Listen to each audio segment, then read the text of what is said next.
untuk pembahasan pertama, yakni relevansi hegemoni Amerika Serikat di Asia Timur. Amerika merupakan negara yang memiliki hegemoni di berbagai belahan dunia, termasuk di berbagai kawasan seperti Asia Timur, Asia Tengah, Asia Tenggara, dan lain sebagainya.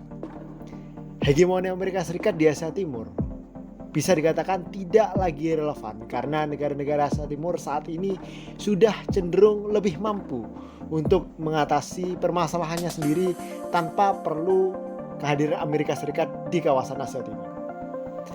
Yang kedua, kehadiran Cina sebagai hegemoni baru di kawasan Asia Timur menambah ketidakrelevanan Amerika Serikat sebagai negara hegemoni kawasan.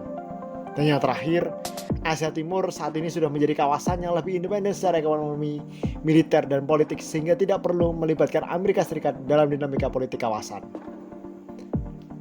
Jika dilihat dari sisi militer, seperti yang kita tahu, basis militer Amerika tersebar di seluruh penjuru Asia Timur.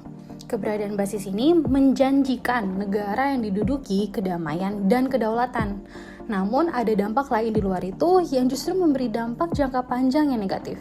Kedudukan basis militer Amerika memberi celah bagi Amerika untuk memiliki peran dalam penentuan geopolitik negara tersebut, terutama di negara-negara kecil. Di luar keuntungan politik yang merugikan negara yang diduduki, basis militer Amerika ini juga memberikan lebih banyak kerusakan terhadap wilayah yang diduduki seperti tercemarnya tanah dan sumber air yang menjadikan lahan tersebut tidak layak untuk dijadikan pemukiman. Bahkan lebih besar kemungkinan untuk terjadinya penggeseran pemukiman untuk memenuhi kebutuhan basis militer tersebut. Di luar keberadaan basis militer, berdasarkan sejarah, keberadaan militer Amerika Serikat hanya dibutuhkan karena adanya perang di wilayah Asia. Dan saat ini tidak ada perang yang terjadi di Asia Timur, yang berarti kehadiran Amerika Serikat di Asia Timur sebagai penjaga kedaulatan sudah tidak relevan.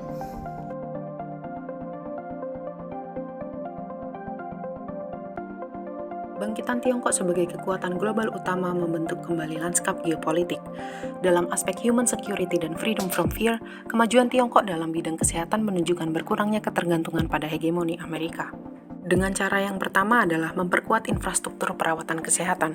Investasi Tiongkok di bidang kesehatan telah meningkatkan kualitas dan aksesibilitas layanan medis.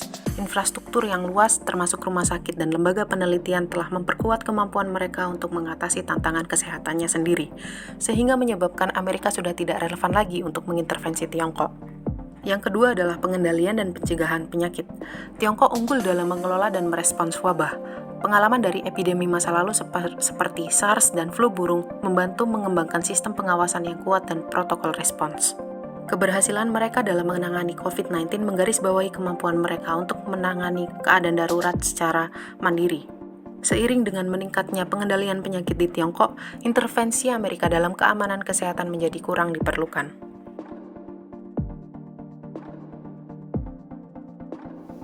Amerika Serikat telah sering menggunakan alat budaya untuk memperkuat dan mempertahankan hegemoninya di dunia, termasuk di kawasan Asia Timur, salah satunya melalui Hollywood.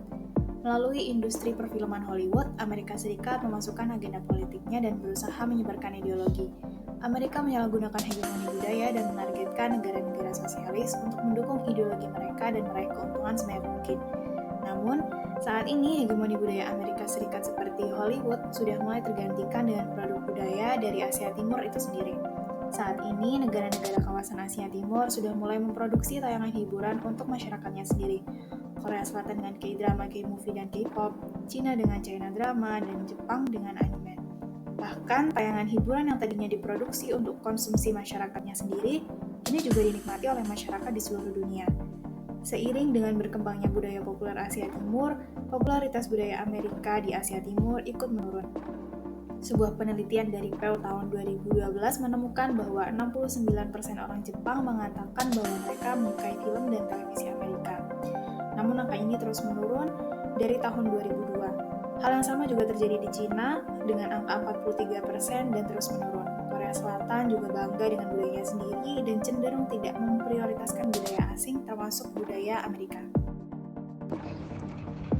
Negara-negara Asia Timur seperti Cina, Jepang, dan Korea Selatan telah mencapai keunggulan teknologi yang membedakan mereka dari Amerika Serikat dalam beberapa aspek.